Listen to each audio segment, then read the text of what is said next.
Good morning friends. यह geography का आज हम लोग का तीसरा वीडियो होगा।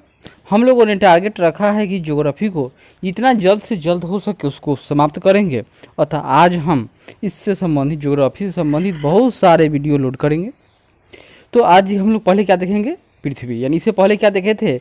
एक परिचय देखे थे ज्योग्राफी का, और उसके बारे में हम लोगों ने बहुत सारे विद्वानों के बारे में जो कथन है और विद्वानों को क्या क्या कहा जाता है वह देखे थे।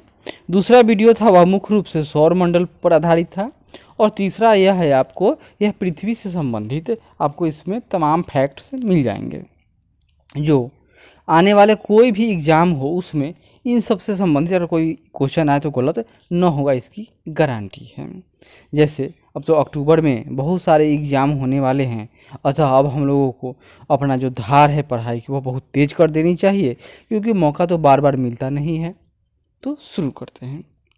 पृथ्वी पृथ्वी क्या है? जहाँ हम लोग रहते हैं, पूरी दुनिया के लिए एकमात्र अजूबा ग्रह, क्योंकि पृथ्वी ही है जिस पर जीवन है। यानी अब तक ज्ञात ग्रहों की बात हो रही है, अब कहाँ पर जीवन है नहीं है और हमें कुछ पता ही नहीं है, तो हम लोग क्या समझेंगे? कुछ नहीं समझेंगे। एक मेढक के लिए जिस तरह उसका कुआं ही पूरा सब कुछ है, पूरी दुनिया है, उसी तरह हम जीवों के लिए तो पृथ्वी ही सब कुछ है। फिर भी हम लोग यहाँ से बाहर देखते हैं और खोजते हैं कि कहीं भाई ऐसा जीव किसी और भी ग्रह पर मिल जाए, वह किसी और दूसरे ग्रह पर जीवन की उत्पत्ति मिल जाए। तो इसी तलाश में बहुत सारे देश प्रयास करते रहते हैं। तो पृथ्वी खास क्यों है? क्योंकि यहाँ पर जीवन है। तो देखते हैं, पृथ्वी सौर मंडल का एकमात्र ग्रह है जहाँ स्थल मंडल, जल मंडल एवं वायुमंडल के अलावा जैव मंडल भी पाया जाता है। अगर इसका डायग्राम बनाया जाएगा तो कैसे बनेगा? देखिए, यह स्थल मंडल, यह जल मंडल, यह वायुमंडल, जो ये बीच का क्षेत्र है तीनों का कन्वर्जन जोन, वह क्या हो गया? यह जैव मंडल है। आगे बढ़ते हैं। रेडियो एक्टिव डेटिंग के आधार पर पृथ्वी की आयु कितना ज्ञात किया गया है? तो 4.6 अरब वर्ष पूर्व, यानी इतना पहले पृथ्वी का जन्म हुआ था। यानी पृथ्वी आज 4 अरब 60 करोड़ वर्ष का हो चुकी है। पृथ्वी की आकृति, हम लोग बार बार सुनते हैं कि पृथ्वी कैसे गोल है। नहीं, पृथ्वी गोल नहीं है। पृथ्वी का एक अपना ही आकार है, जिसको क्या कहते हैं हम लोग हिंदी में? भूआभ, या अंग्रेजी में कहेंगे उसको जियोइड। क्या कहेंगे? जियोइड। मतलब क्या होगा इसमें? जो इसका नॉर्थ टू साउथ है और वेस्ट टू ईस्ट है, तो यह बीच वाला कुछ अधिक मोटा है, और ऊपर दोनों तरफ नॉर्थ ऊपर होगा और नीचे साउथ है, यह पिचका हुआ है, यानी चपका हुआ है। लग रहा है जी किसी ने ऊपर से थोर, जो हॉलीवुड का मूवी देखी होगी ना, थोर जो हथौड़ा है, उसी हथौड़े से किसी ने उसे ऊपर से प्रहार कर दिया है, जिससे यह बीच में मोटा हो गया है। पृथ्वी का भूमध्य रेखीय यानी विषुवत रेखा, विषुवत रेखा मतलब क्या है? यह 0 डिग्री की बात हो रही है।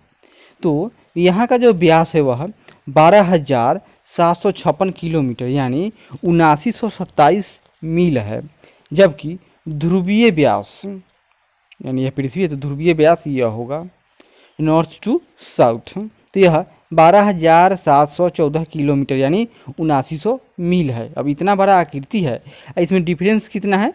तो मात्र 42 किलोमीटर का। मतलब किसको हम लोग गोल कह सकते हैं, गोल करने में कोई आपत्ति नहीं है।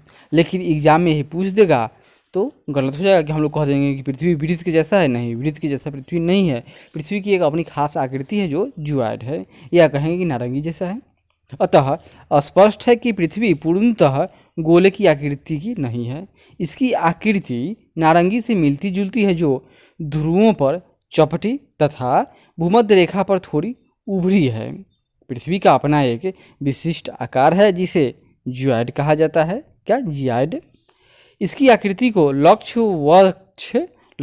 लधवक्ष गुलाब यानी ऑबलेट स्फेराइड कहते हैं हम लोग। पृथ्वी से संबंधित कुछ फैक्ट है, यहाँ देख लीजिए। यह आयु इसका 4.6 अरब वर्ष पूर्व। द्रव्यमान इतना टन है, कोई न पूछेगा, आज तक तो नहीं आया है, फिर भी देखे रहिए, कहीं कभी कोई पूछ दे तो याद आ जाएगा। इसका आयतन इतना भयानक है। सतह का कुल क्षेत्रफल 51.1 किलोमीटर और इसका घनत्व, पृथ्वी का जो घनत्व है यही पैमाना है पूरी दुनिया के लिए, पूरे ब्रह्मांड के लिए, हम लोग इसी से माप लेते हैं। तो पृथ्वी का जो औसत घनत्व है यह 5.5 ग्राम सेंटीमीटर क्यूब है। भूमध्य रेखीय व्यास इसका कितना हो गया, तो हम लोग पढ़ चुके हैं 7927 किलोमीटर, ये मील यानी 12,756 किलोमीटर। वहीं ध्रुवीय व्यास तो यह 7900 मील अर्थात 12,714 किलोमीटर। और इसका परिधि तो भूमध्य रेखीय परिधि यानी यह इसकी बात है बीचों बीच, तो 0 डिग्री पर जो परिधि है वह 24,000 मील यानी 40,075 किलोमीटर। और घूर्णन गति, तो पृथ्वी का जो घूर्णन गति है यानी पृथ्वी इस तरह से अपने ही अक्ष पर घूमते रहती है, वह 1610 किलोमीटर प्रति घंटा है पृथ्वी का घूर्णन गति। और परिभ्रमण यानी पृथ्वी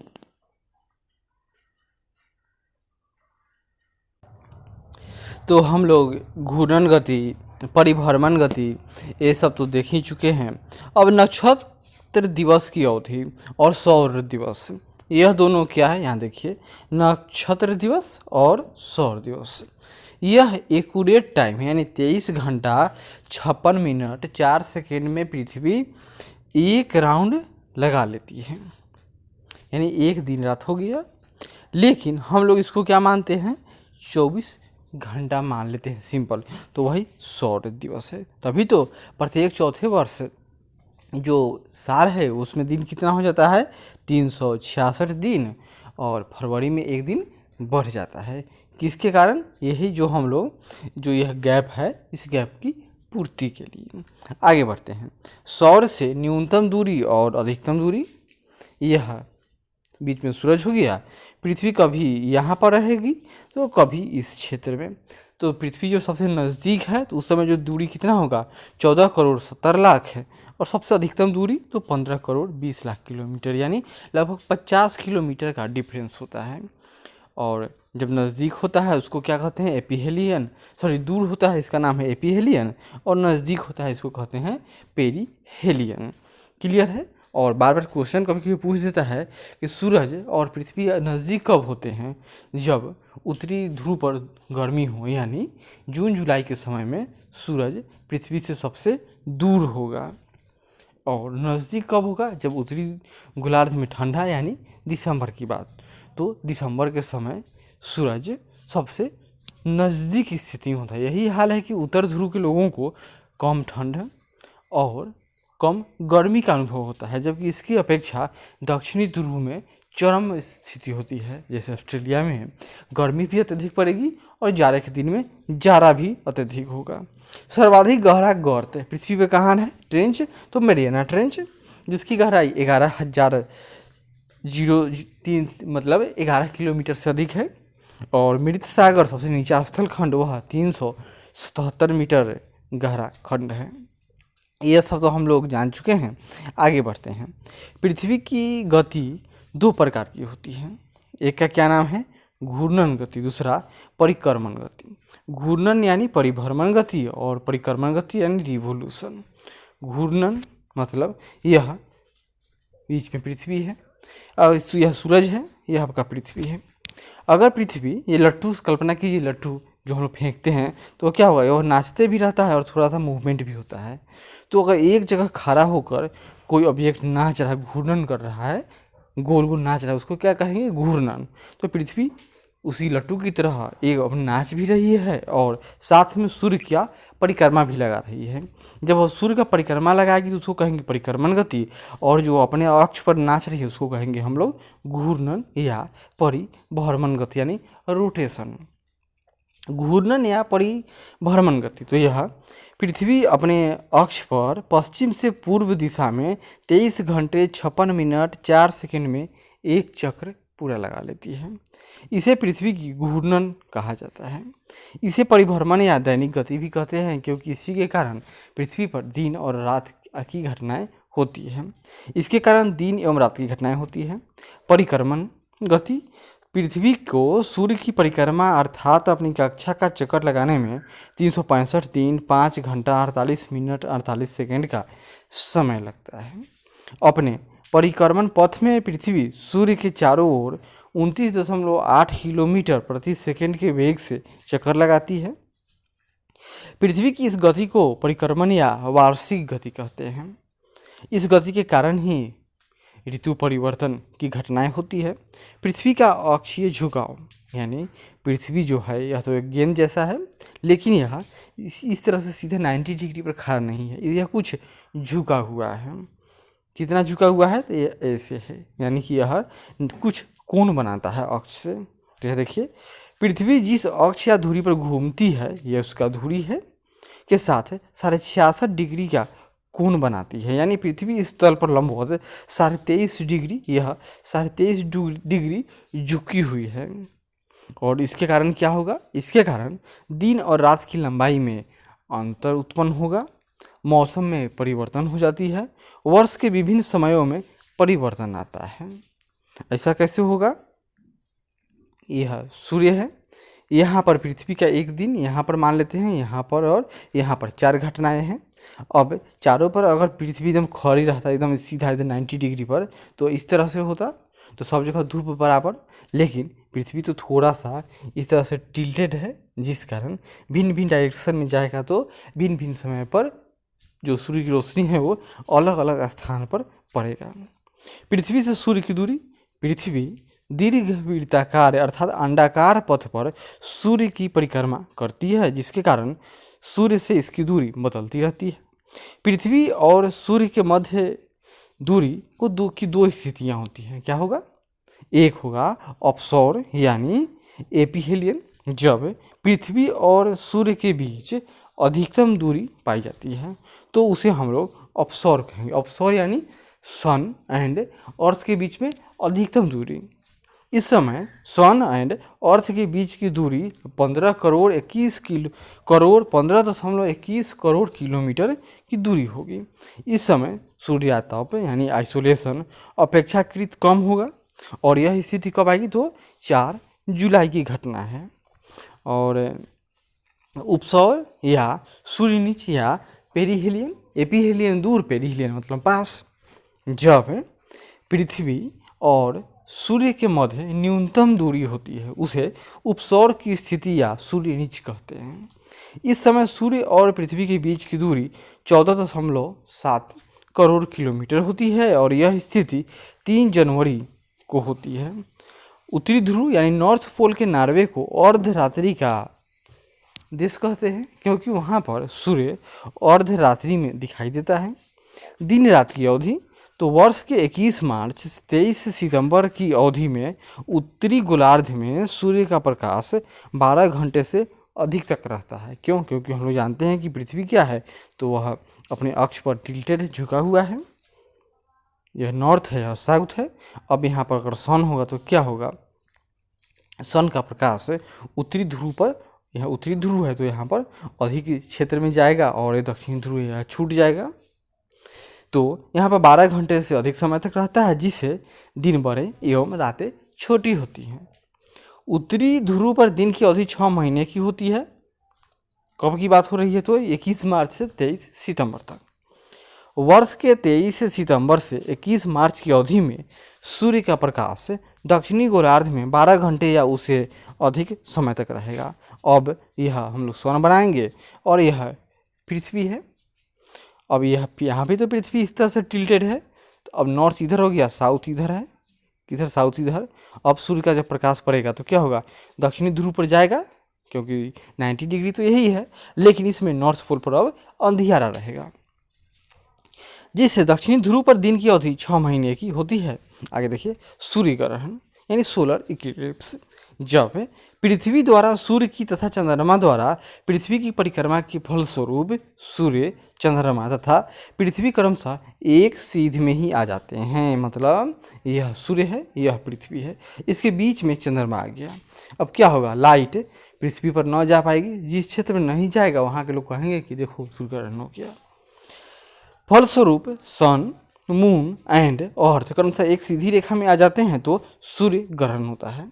और अधिकांशतः सूर्य ग्रहण अमावस्या यानी न्यू मून के दिन सूर्य ग्रहण होती है, किंतु चंद्रमा में झुकाव के कारण प्रत्येक अमावस्या के दिन सूर्य ग्रहण नहीं लगता है।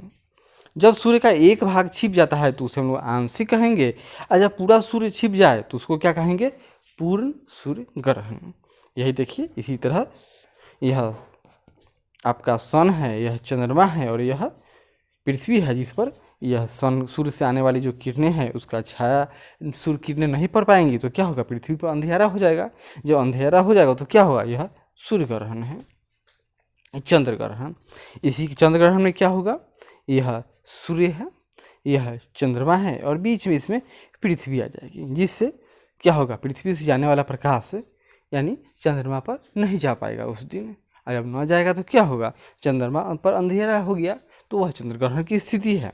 जब पृथ्वी द्वारा सूर्य की तथा चंद्रमा द्वारा पृथ्वी की परिक्रमा के फलस्वरूप पृथ्वी चंद्रमा और सूर्य के बीच में आ जाती है तो इस घटना को चंद्र ग्रहण कहते हैं।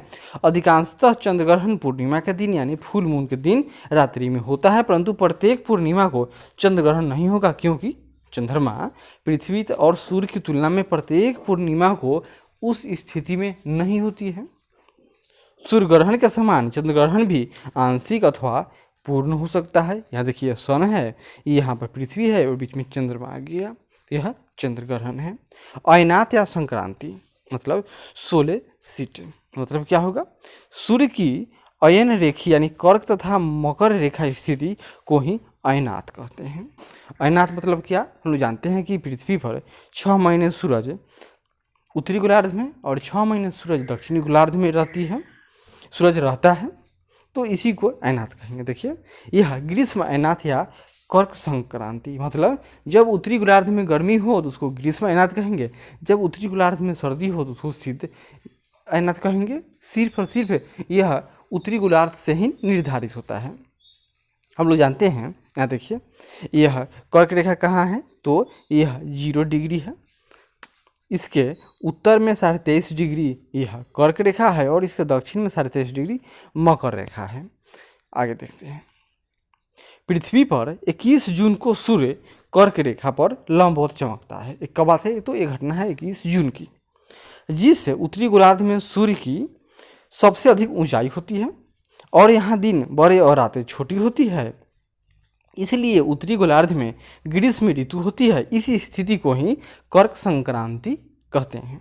इसी समय दक्षिणी गोलार्ध में विपरीत स्थिति रहेगी, जहाँ सूर्य तिरछा चमकता है, जिससे यहाँ रातें बड़ी एवं दिन छोटे होते हैं तथा गर्मी कम होने से शीत ऋतु हो जाएगी। यानी कि यह बात हो रही है आपकी जून की। यह सन बना लेते हैं यहाँ पर छोटा सा। चलिए, पृथ्वी इस तरह से 90 डिग्री है, अब पृथ्वी तो 23.5 डिग्री झुका हुआ है, कर्व लिए हुए है, यानी पृथ्वी का नॉर्थ पोल ये हो गया और साउथ पोल ये है। अतः इस समय क्या है, तो नॉर्थ पोल पर धूप है, जबकि साउथ पोल तो इससे इधर साउथ पोल है, तो यहाँ पर अंधेरा है, यानी यह स्थिति है आपके जून की। तो इसको क्या कहेंगे हम लोग, ग्रीष्म अयनात, और इसी का अपोजिट शीत अयनात, यानी जब सूरज दक्षिणी ध्रुव पर है तो उत्तरी ध्रुव में ठंडा का माहौल है, उसको कहेंगे हम लोग शीत अयनात, यानी मकर संक्रांति, मतलब सूरज अभी दक्षिणी गोलार्ध में मकर संक्रांति पर लंबवत है। तो यह समय कब है, तो यह समय 22 दिसंबर को है। दक्षिणी गोलार्ध सूर्य के सम्मुख रहता है, जिसे सूर्य मकर रेखा पर लंबवत चमकता है, जिससे यहाँ ग्रीष्म ऋतु रहती है। इस स्थिति को मकर संक्रांति कहा जाता है। आगे देखिए, अक्षांश, अक्षांश पर छूट गया। हाँ, इस समय उत्तरी गोलार्ध में सूर्य तिरछा चमकता है, जिससे दिन छोटे एवं रातें बड़ी होती हैं और गर्मी कम होने के कारण शीत ऋतु रहती है। विषव यह क्या है, इस समय सूरज पूरे पृथ्वी पर 12 घंटे का दिन और 12 घंटे का रात होगा। तो यह घटना कब, यह सन बना लीजिए इस तरह से, यह बात है यहाँ, और यहाँ पर हम लोग पृथ्वी को रखेंगे। यह देखिए, यह 21 मार्च का समय बना लीजिए और यहाँ पर इसको 23 सितंबर का समय बना लीजिए, जिस समय क्या होगा, इस समय पूरे पृथ्वी पर एक समान दिन और रात की घटनाएं होती है। इस समय समस्त अक्षांश रेखाओं का आधा भाग प्रकाश में रहता है, जिससे सभी जगह दिन रात बराबर होते हैं। पृथ्वी के दोनों गोलार्ध में दिन रात बराबर रहने की स्थिति को विषव अर्थात एक समान दिन रात कहा जाता है। 21 मार्च वाली स्थिति को बसंत विषुव तथा 23 सितंबर वाली स्थिति को शरद विषुव कहते हैं। जो भी इसका निर्धारण हुआ है सिर्फ और सिर्फ उत्तरी गोलार्ध को ही ध्यान में रखकर, क्योंकि इधर के लोग ही बनाए, तो यह सिंपल बात है। जो भी और समझना हो सबको आप उत्तरी गोलार्ध के मद्देनजर रख दीजिए, आराम से समझ जाइएगा। अब आता है अक्षांश और देशांतर। तो यह पृथ्वी है, यह 0 डिग्री इसको बना लेंगे। जो इस तरह से रेखाएं हैं ये सब क्या है, ये सब अक्षांश रेखाएं हैं। और पृथ्वी पर इस तरह से भी रेखाएं खींची हुई मिलेगा आपको, इसको क्या कहते हैं, देशांतर रेखाएं। चलिए इसके बारे में कुछ जानते हैं। वास्तव में अक्षांश वह कोण है जो विषुवत रेखा तथा किसी अन्य स्थान के बीच पृथ्वी के केंद्र पर बनती है। पृथ्वी सतह पर विषुवत रेखा के उत्तर या दक्षिण में एक यमोत्तर पर पृथ्वी के केंद्र से किसी भी बिंदु पर मापी गई कोणीय दूरी को अक्षांश रेखा कहते हैं। यह उसका परिभाषा हो गया कि यह पृथ्वी है, यह 0 डिग्री है, और इसका यहाँ यमोत्तर एक मान लेंगे कोई हम लोग 0 डिग्री, और इससे प्रत्येक पर 1 डिग्री 2 डिग्री 3 डिग्री इस तरह से जो कोण खींचा चला जाएगा वही अक्षांश रेखा हो गया।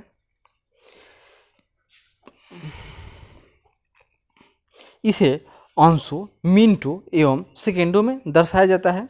विषुवत रेखा को 0 डिग्री अक्षांश यह पृथ्वी को अक्षांशीय दृष्टि से 2 बराबर भागों में बांटता है, और 1 अंक बराबर 60 मिनट और 1 मिनट बराबर 60 सेकेंड। विषुवत वृत्त के उत्तर में 90 डिग्री के अक्षांशीय विस्तार को उत्तरी गोलार्ध तथा विषुवत वृत्त के दक्षिण के में 90 डिग्री के अक्षांशीय विस्तार को दक्षिणी गोलार्ध कहते हैं। अक्षांश रेखाओं की कुल संख्या 181 है। कैसे, ऐसा कैसे हो गया, यह देखिए, यह 0 डिग्री, यह ऊपर, यह 90 डिग्री, यह नॉर्थ है और यह साउथ है, यानी इधर भी 90 और इधर भी 90 और यह बीच में 0। तो 0 + 90 या 0 + 90 तो 90 90 180, यानी 0 एक्स्ट्रा है तो कुल हो गया 180। और पूछ दे कि पूरे पृथ्वी पर अक्षांश कितना है, तो 181। पूछ दे कि रेखाएं कितनी हैं, तो वो आपको 2, जो एक 90 डिग्री साउथ है, 90 डिग्री जो नॉर्थ है, यह पॉइंट है, रेखा नहीं है, तो रेखाओं की संख्या 179 है। अक्षांश रेखाओं की कुल संख्या 181 है। विषुवत रेखा सबसे बड़ी अक्षांश रेखा है, जिसे ही बृहद वृत्त कहते हैं। ये पूर्व से पश्चिम दिशा में खींची जाती है। इनका महत्व किसी स्थान की स्थिति बतलाने में है। भूमध्य रेखा से ध्रुवों की ओर अक्षांश रेखा की लंबाई कम हो जाती है। नॉर्मल सी बात है, पृथ्वी जब गोल है तो यह सबसे बड़ा वृत्त 0 डिग्री, इसे यह छोटा, इसे यह छोटा, इसे यह छोटा, इसे यह छोटा, और यहाँ पर पॉइंट हो गया। और किन्हीं 2 अक्षांश रेखाओं के बीच की दूरी समान होती है, जो कितना है, तो 111.13 किलोमीटर, यानी एक रेखा और 2 रेखा के बीच की दूरी यह 111.13 किलोमीटर। पृथ्वी के प्रत्येक गोलार्ध को तापक्रम के आधार पर कई भागों में बांटा गया है, जिसे ही कटिबंध कहते हैं। पृथ्वी पर कर्क और मकर वृत्त के बीच के क्षेत्र को उष्ण कटिबंध कहते हैं। बांट लेते हैं। यह 0 डिग्री है, यह 23.5 डिग्री नॉर्थ और 23.5 डिग्री साउथ, यह इलाका, यह कर्क रेखा है, तो 23.5 डिग्री नॉर्थ और 23.5 डिग्री साउथ, इसको क्या कहेंगे, यह उष्ण कटिबंध है। फिर इसके बाद मकर वृत्त, यानी इसके 23.5 डिग्री के आफ्टर चलिए और अंटार्कटिक वृत्त तक, यानी यह अंटार्कटिक वृत्त, और इधर नॉर्थ में आर्कटिक वृत्त, यानी 66.5 डिग्री की बात हो रही, तो इसको शीतोष्ण कटिबंध कहा जाता है। और उसके ऊपर तो यह तो पोलर रीजन शुरू ही हो जाता है, यानी कि यह बर्फीला इलाका है। दूसरा है अब देशांतर। अब तक तो हम लोग अक्षांश के बारे में जान चुके हैं, अब देशांतर के बारे में जानते हैं। अक्षांश वृत्त था, लेकिन यह वृत्त नहीं होता है, यह 180 डिग्री की एकमात्र आधा हाफ वृत्त है। और यह कैसे, तो यह नॉर्थ टू साउथ इस तरह से खींची जाएगी। और देखिए, पृथ्वी के किसी भी स्थान की प्रधान या उत्तर से पूर्व या पश्चिम में कोणीय दूरी को देशांतर कहते हैं। पृथ्वी के 0 डिग्री देशांतर को प्रधान यमोत्तर कहा जाता है, जो लंदन के पास ग्रीनविच वेधशाला से गुजरती है, इसलिए इसे ग्रीनविच रेखा भी कहते हैं। पृथ्वी के 0 डिग्री देशांतर के दोनों ओर 180 डिग्री तक देशांतर रेखाएं पाई जाती है, जो कि कुल मिलाकर 360 है। तो देशांतर रेखाओं की संख्या 360 हो गया। पृथ्वी पर 2 देशांतर रेखाओं के बीच की दूरी को गोरे कहा गया। क्या नाम इसको, गोरे, सभी देशांतर रेखाएं ध्रुव उत्तर दक्षिण दिशा में मिलती हैं ध्रुवों पर। सभी देशांतर रेखाओं की लंबाई समान होती है और सभी देशांतर रेखाएं पृथ्वी को 2 बराबर भागों में बांट देती है। भूमध्य रेखा पर देशांतर रेखाओं के बीच की दूरी अधिकतम है, क्योंकि देशांतर रेखाएं नॉर्थ टू साउथ है तो क्या है, पृथ्वी बीच में यहाँ पर तो मोटी है ना, जिस कारण यह बीच में इसका दूरी देशांतर रेखाओं के बीच की दूरी अधिक है और सारे देशांतर रेखाओं जो उत्तरी ध्रुव और दक्षिणी ध्रुव पर जाकर एक पॉइंट पर मिल जाएंगे। और पृथ्वी 24 घंटे में अपने अक्ष पर 360 डिग्री देशांतर घूमती है, अर्थात 1 डिग्री तय करने में पृथ्वी को कितना समय लगेगा, तो 4 मिनट आराम से आप निकाल सकते हो। 324 डिग्री में भाग दे देंगे 24 घंटे से तो 1 घंटा में पृथ्वी 15 डिग्री देशांतर पृथ्वी का मूवमेंट है। कैसे, तो पश्चिम से पूर्व की ओर, और प्रति घंटा में क्या होगा, तो 4 मिनट में 1 डिग्री पृथ्वी का मूवमेंट है। इस प्रकार 15 डिग्री देशांतर पर 1 घंटे का अंतर पाया जाता है, तभी तो अपना भारत 82.5 डिग्री पूर्वी देशांतर पर स्थित है, जिस कारण भारत का समय ग्रीनविच के समय से 5.5 घंटा आगे है, आराम से निकाल सकते हैं। पृथ्वी पश्चिम से पूर्व की ओर घूमती है, इसलिए पूर्व की ओर प्रत्येक 1 डिग्री देशांतर बढ़ने पर समय 4 मिनट बढ़ जाता है। इसी तरह पश्चिम जाने पर 1 डिग्री देशांतर पर समय 4 मिनट घट जाता है। इनका उपयोग किसी स्थान की स्थिति एवं समय दोनों के निर्धारण में किया जाता है। पृथ्वी पर समय का निर्धारण 2 प्रकार से किया जाता है, एक है स्थानीय समय यानी लोकल टाइम, और एक होता है प्रमाणिक समय मतलब कि स्टैंडर्ड टाइम। स्टैंडर्ड टाइम किससे निर्धारित होगा, तो वह इंग्लैंड के ग्रीनविच से। भारत का पूर्वी छोर गुजरात, यह भारत का यह पश्चिमी छोर है, पश्चिमी कोण है गुजरात और पूर्वी छोर अरुणाचल प्रदेश। पश्चिमी छोर गुजरात के मध्य में 2 घंटे का अंतर है, यानी यह आपका गुजरात हो गया, यह मैप बना लेंगे, और यहाँ पर अरुणाचल प्रदेश, तो इन दोनों के बीच में अंतर 2 घंटे का है। पृथ्वी पर किसी देश का प्रमाणिक समय वह समय है जो उस देश के केंद्रीय देशांतर रेखा के आधार पर निर्धारित किया जाता है। जैसे भारत में 82.5 डिग्री पूर्वी देशांतर को ही केंद्रीय देशांतर माना गया है, जो आपके यहाँ पर उत्तर प्रदेश के विंध्याचल शहर के मिर्जापुर से गुजरती है। यह नैनी यानी इलाहाबाद के पास है, और इस आधार पर भारत का समय ग्रीनविच से 5.5 घंटा आगे है।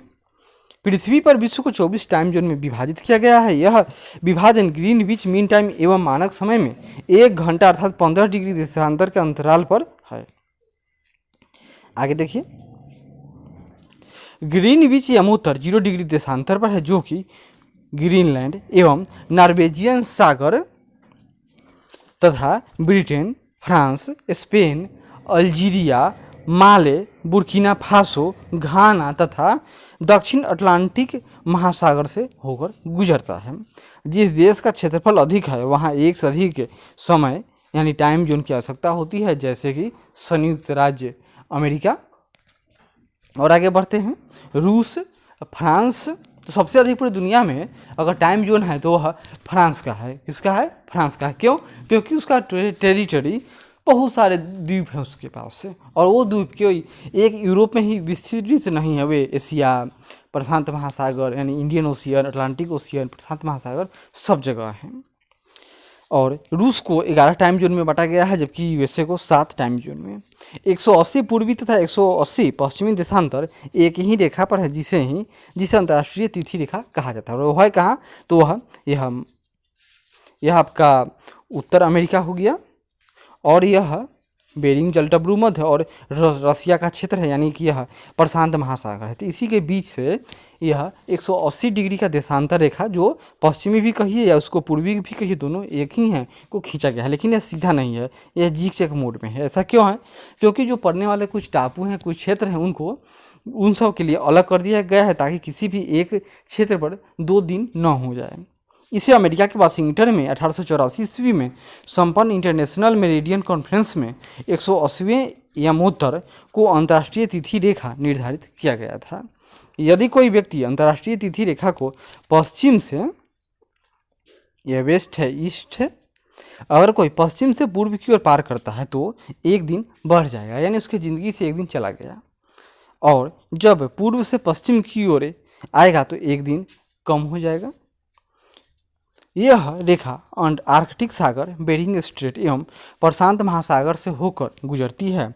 यह रेखा आर्कटिक महासागर में 75 डिग्री उत्तरी अक्षांश पर महाद्वीप से बचने के लिए पूर्व की ओर मोड़ी गई है और बेरिंग जल संधि से निकाली गई है। बेरिंग जल संधि अंतर्राष्ट्रीय तिथि रेखा के समानांतर स्थित है। भूमध्य रेखा के दक्षिण में इसे 7.5 डिग्री पूर्व की ओर खिसकाया गया है ताकि फिजी एवं टोगो द्वीप समूह एक ही समय जोन में रहें। अंतर्राष्ट्रीय तिथि रेखा का अधिकांश भाग स्थल से दूर रखा गया है ताकि एक ही देश में रहने वाले व्यक्तियों को एक ही दिन में अलग अलग तिथियां मनानी पड़ती हैं जिससे उन्हें असुविधा होता है, इसलिए ऐसा किया गया है। आगे देखिए, पृथ्वी के प्रमुख परिमंडल। जैसे पृथ्वी एक ऐसा ग्रह है जिस पर जीवन है। जीवन के सभी आवश्यक तत्व भूमि, जल तथा हवा पृथ्वी पर मौजूद हैं। पृथ्वी पर पर्यावरण के 3 महत्वपूर्ण घटक जो एक दूसरे के पूरक हैं और एक दूसरे को प्रभावित करते हैं, कौन कौन हैं? तो स्थल मंडल यानी लैंड की बात हो रही है। गैस की परतें जो पृथ्वी को चारों ओर से घेरती है उसे क्या कहेंगे? वायुमंडल। और पृथ्वी के बहुत बड़े भाग पर जल पाया जाता है, उसे हम लोग कहते हैं जलमंडल। पृथ्वी तल पर उससे ऊपर तथा नीचे जहाँ कहीं भी जीवन का अस्तित्व है उसे कहा जाता है जैवमंडल। स्थल मंडल यानी लिथोस्फीयर, पृथ्वी का ठोस भाग जिस पर हम रहते हैं उसे क्या कहते हैं? उसे ठोस मंडल यानी उसे स्थल मंडल कहते हैं। यह भूपर्पटी की चट्टानों तथा मिट्टी की पतली परतों का बना होता है जिसमें जीवों के लिए पोषक तत्व पाए जाते हैं। पृथ्वी के कुल 29% भाग पर स्थल यानी लैंड है और 71% भाग पर जल यानी समुद्र है। पृथ्वी के भूभाग एवं जल का अनुपात 3:7 है। पृथ्वी के उत्तरी गोलार्ध का लगभग 61% तथा दक्षिणी गोलार्ध का लगभग 81% क्षेत्र फल में क्या है? तो जल है। इसीलिए दक्षिणी गोलार्ध को क्या कहा गया है कि वहाँ पर स्थल कम है, वहाँ पर तो मात्र 19% ही लैंड है, जबकि उत्तरी गोलार्ध में 39% भाग पर स्थल है। पृथ्वी पर अधिकतम ऊंचाई माउंट एवरेस्ट की है तथा अधिकतम गहराई मेरियाना ग्रंथ जो फिलीपींस के पास में है और प्रशांत महासागर में है। पृथ्वी के आंतरिक संरचना के संबंध में हमारी जानकारी कुछ प्रत्यक्ष और कुछ अप्रत्यक्ष प्रमाणों पर आधारित है। प्रत्यक्ष में तो जैसे ज्वालामुखी फूट गया उससे कुछ निकला राख वो देखेंगे, लेकिन वह भी लिमिटेड है। लेकिन मुख्य रूप से यह अप्रत्यक्ष प्रमाणों पर ही आधारित है। जैसे घनत्व, पृथ्वी का औसत घनत्व 5.5 ग्राम प्रति सेंटीमीटर क्यूब है। चूँकि भूपटल की चट्टानों का औसत घनत्व 2.7 ही है, अतः इसके आंतरिक भाग की चट्टानों का घनत्व 5.5 से अधिक होना चाहिए था, तब ऐसा होगा या होगा। तापमान एवं दबाव, चट्टानों की अवस्था पर तापमान एवं दबाव का जटिल प्रभाव पड़ता है। भूपटल से भूगर्भ के आंतरिक भाग की ओर जाने पर तापमान में प्रति 32 मीटर पर 1 डिग्री सेल्सियस की दर से वृद्धि होती है। अतः भूगर्भ की अधिकांश चट्टानें पिघली हुई अवस्था में होनी चाहिए, लेकिन ऐसा नहीं है। क्यों? क्योंकि दबाव में वृद्धि के साथ साथ चट्टानों का द्रवणांक बिंदु यानी मेल्टिंग पॉइंट भी बढ़ जाता है, क्योंकि प्रेशर पड़ेगा तो वह उसका जो द्रवणांक बिंदु है वह भी बढ़ जाएगा, जिससे वह नहीं गलेगा। वस्तुतः भूगर्भ में मेंटल के ऊपरी भाग की चट्टानें आंशिक रूप से पिघली हुई अवस्था में है। अब ये मेंटल आ गया, थोड़ा जान लेते हैं। ये मान लेते हैं पृथ्वी क्या है? गोला है, ऐसा ही नहीं काट सकते हम लोग। यह पृथ्वी का केंद्र हो गया। यह देखिए ऐसा इतना दूर क्या है? तो यह पृथ्वी में कोर इसको कहते हैं।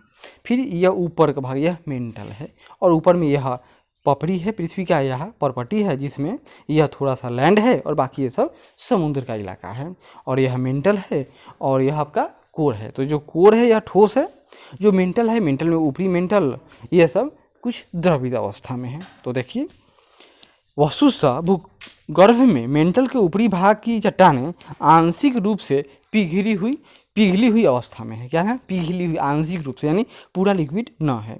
भूकंपीय तरंगे, भूगर्भ से बाहर आने वाली भूकंपीय तरंगों के अध्ययन के आधार पर पृथ्वी की आंतरिक संरचना के संबंध में सर्वाधिक विश्वसनीय जानकारी प्राप्त होती है। पृथ्वी की सतह के कठोर भाग को क्या कहते हैं? चट्टान कहते हैं। उत्पत्ति के आधार पर यह 3 प्रकार का है चट्टान। कौन कौन? पहला नाम है आग्नेय चट्टान, यानी कि यह प्राइमरी रॉक है कि पूरी दुनिया में अगर कोई चट्टान बना तो पहला चट्टान। दूसरा है इन्हीं चट्टानों के कट छटने से, यानी कि अक्षय अपरदन के दौरान जो नया चट्टान बना जमाव से, उसको क्या कहते हैं? अवसादी यानी परतदार यानी सेडिमेंट्री रॉक। और फिर अग्नि चट्टान हो, अवसादी चट्टान हो, यह फिर पृथ्वी के अंदर चले जाएंगे, वहाँ पर फिर ताप दाब के आदि के प्रकरण के अनुसार फिर नया चट्टान बनेगा, जिसको कहते हैं कायांतरित यानी मेटामॉर्फिक रॉक यानी रूपांतरित चट्टान।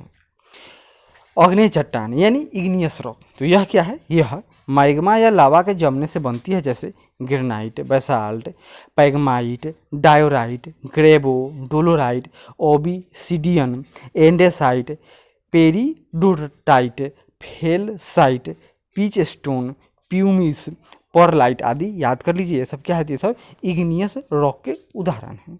दूसरा है अवसादी या परतदार चट्टान यानी सेडिमेंट्री रॉक।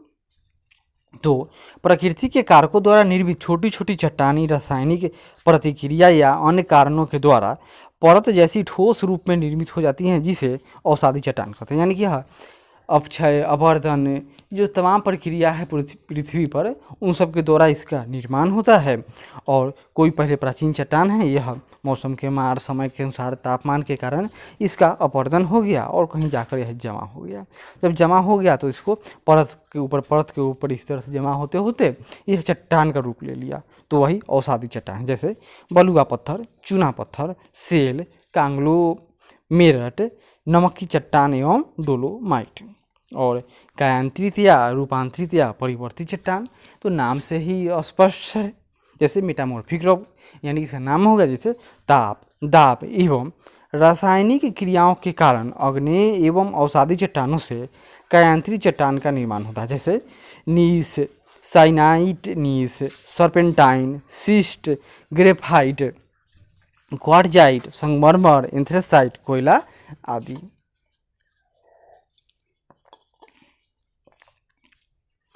आगे बढ़ते हैं, यहाँ पर कुछ दिया हुआ है, जैसे कि यह मूल चट्टान है और रूपांतरित चट्टान होकर क्या बनेगा। जैसे तो चट्टानों का रूपांतरण, अग्नेय चट्टान, तो अग्नेय चट्टान है यह बेसाल्ट, तो यह क्या बनेगा? तो बेसाल्ट आपका बनेगा, बेसाल्ट बनेगा एम्फीबोलाइट, ग्रेबो, ग्रेनाइट, बिटुमिनस कोयला, यह सब। तो यहाँ देखिए मूल चट्टान हो गया, तो बेसाल्ट यह बन गया आपको एम्फीबोलाइट, ग्रेबो इसका बनता है सर्पेंटाइन। इसी तरह के क्वेश्चन बार बार एग्जाम में आते हैं कि मिलान कीजिए।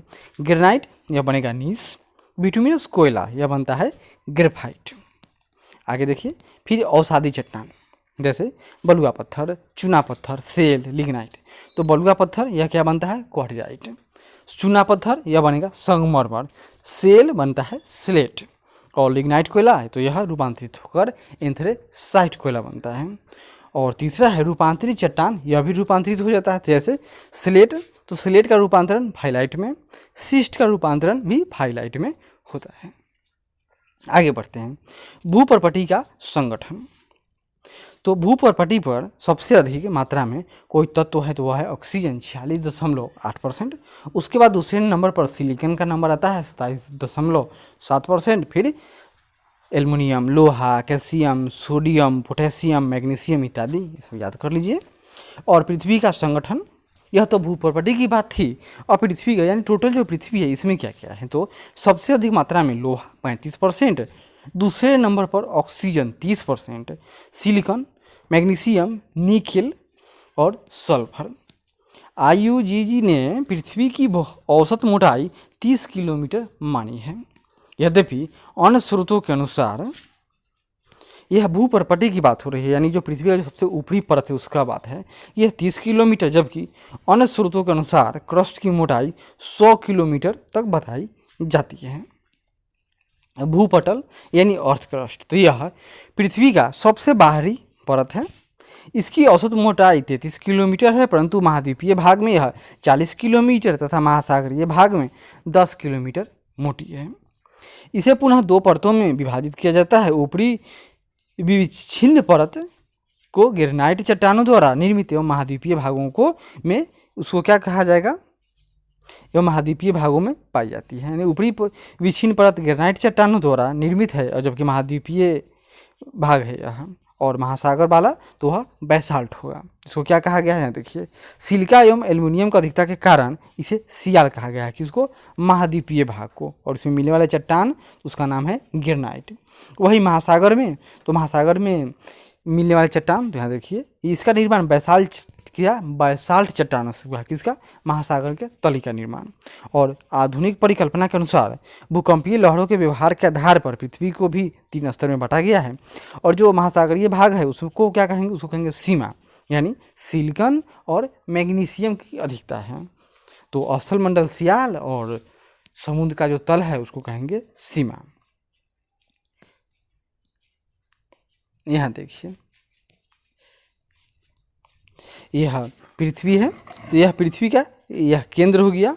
तो पृथ्वी का जो केंद्र से मतलब कि त्रिज्या है, क्या है पृथ्वी की त्रिज्या, तो 6371 किलोमीटर, और जिसमें कोर कहाँ तक है, तो कोर है यहाँ 0 डिग्री, मतलब 0 केंद्र से लेकर 2900 किलोमीटर तक, नहीं ऊपर से पढ़ते हैं।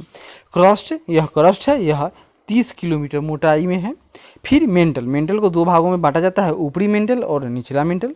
तो यह 30 किलोमीटर से लेकर 2900 किलोमीटर, और कोर 2900 किलोमीटर से लेकर 6371 किलोमीटर के बीच में फैला हुआ है। और घनत्व, तो क्रस्ट का घनत्व 2.90, जबकि मेंटल का औसत घनत्व 5.5 है, और जो कोर है, तो कोर आंतरिक कोर का घनत्व 13.6 है। ऊपरी क्रस्ट एवं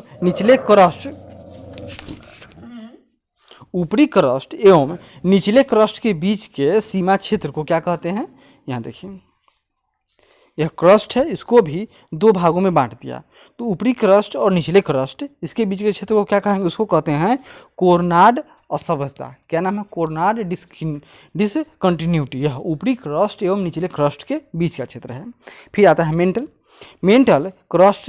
एवं क्रस्ट, तो ऊपर क्रस्ट हो गया, तो ऊपरी क्रस्ट और निचला क्रस्ट इसके बीच को, इसको कहेंगे हम लोग कोरनाड असभ्यता। फिर यहाँ पर आपका क्रस्ट है और यह मेंटल, तो क्रस्ट और मेंटल के बीच का भाग, इसको क्या कहा जाएगा, इसको कहेगा मोहो डिसकंटिन्यूटी।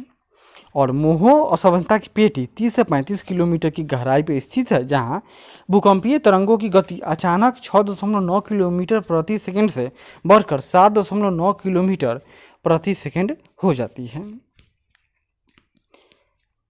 मोहो असभ्यता से लगभग 2900 किलोमीटर की गहराई तक मेंटल का विस्तार है। पृथ्वी के समस्त द्रव्यमान का 68% एवं आयतन का 83% भाग मेंटल में पाया जाता है। यह अधिक घनत्व वाले दृढ़ चट्टानों से निर्मित है एवं इसमें लोहा तथा मैग्नीशियम जैसे तत्वों की प्रधानता है। सिलिका एवं मैग्नीशियम की अधिकता के कारण इस परत को क्या कहा गया, तो इसको सीमा कहा जाता है।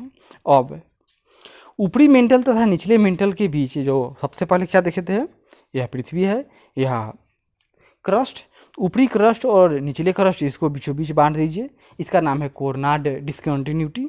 फिर यह क्रस्ट और मेंटल के बीच का भाग है, इसको क्या कहेंगे, इसका नाम था मोहरोबिस। फिर ऊपरी मेंटल और यह निचला मेंटल को 2 भागों में बांट दीजिए, इसका नाम क्या है, इसको कहते हैं रेपटी असभ्यता। तो ये क्या नाम है इसका, रेपटी असभ्यता। और यह डिसकंटिन्यूटी टोटल कितना है, 5। आगे और देखते हैं। कोर, यह पृथ्वी की सर्वाधिक आंतरिक परत है जो 2900 किलोमीटर की गहराई से लेकर पृथ्वी के केंद्र तक विस्तृत है, यानी 6371 किलोमीटर तक। 2900 से 5750 किलोमीटर के गहराई के बीच पी तरंगों की गति अपेक्षाकृत कम हो जाती है तथा 2900 किलोमीटर की गहराई पर एस तरंगें विलुप्त हो जाती हैं। अब हम लोग भूकंप जब पढ़ेंगे स्पेशल, उसमें देखेंगे पी तरंगे, एस तरंग, और एक होता है लॉ वेव। पी यानी यह प्राइमरी तरंगे है जो भूकंप उत्पन्न के समय सबसे पहले इसी वेग की उत्पत्ति होती है जो सबसे तीव्र है, और यह ठोस द्रव सब में गति कर सकती है। लेकिन जो एस तरंगे हैं यह केवल ठोस में गति कर पाती है। यही कारण है कि अंदर द्रवीय क्षेत्र है जिसे यह विलुप्त हो जाता है। इससे स्पष्ट है कि कोर का यह भाग जिसे बाह्य कोर कहा जाता है यह पिघली हुई अवस्था में है। इसका कारण यह है कि इस भाग में दबाव की तुलना में तापमान अधिक है। 5750 किलोमीटर से 6371 किलोमीटर के बीच पी तरंगों की गति सर्वाधिक होती है। इससे स्पष्ट होता है कि आंतरिक कोर ठोस अवस्था में है। निचले तथा ऊपरी कोर के सीमा क्षेत्र को क्या कहेंगे, और कोर है तो कोर को भी बांटेंगे हम लोग। तो हम लोग 3 बांट चुके थे, तो उसके बाद में चौथा क्या होगा, जो मेंटल और ऊपरी कोर बाह्य कोर, इसके बीच में उसका नाम है गुटेनबर्ग असममितता। और कोर है, यह भी 2 भागों में है, आंतरिक कोर और बाह्य कोर। तो आंतरिक कोर और बाह्य कोर को बांटता है, उसका नाम क्या होता है, उसका नाम है लेहमैन असममितता। चलिए एक बार फिर से, यह पृथ्वी है और यहाँ तक यह कोर हो गया, यह मेंटल है और यह परपटी है। क्लियर है। कलर चेंज करते हैं। परपटी को 2 भाग में बांट देंगे। जो ऊपरी परपटी और निचला परपटी है, इसके बीच क्या है, यह है कोरनाड डिस्कंटिन्यूटी। फिर यह आपका कौन सा इलाका है, तो यह क्रस्ट और मेंटल का बाउंड्री है। इसको किसने बांट दिया, इसका नाम है रेप्टी डिस्कंटिन्यूटी। क्लियर है। फिर आगे बढ़ते हैं। यह मेंटल है। मेंटल में ऊपरी मेंटल और आंतरिक मेंटल, तो इन दोनों के बीच में इसको डिवाइड किया जाता है। इसका नाम क्या है, इसका नाम है मोहरोविच डिस्कंटिन्यूटी।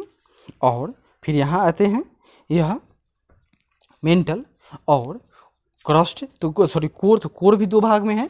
तो मेंटल, आंतरिक मेंटल और बाह्य कोर, तो इसके बीच में जो डिवाइड किया गया है, इसका नाम क्या है, इसका नाम है गुटेनबर्ग डिस्कंटिन्यूटी।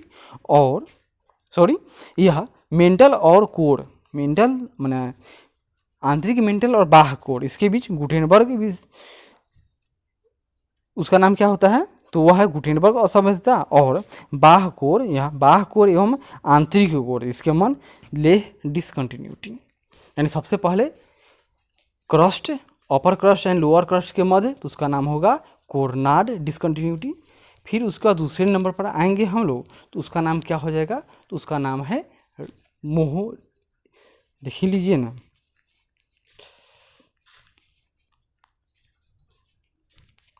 यह मेंटल तक 2900 किलोमीटर था। यानी कि सबसे पहले कोरनाड के बाद रेप्टी के बाद मेंटल, मोहरोविच के बाद में गुटेनबर्ग, एंड सबसे नीचे लेहमैन और समझता है।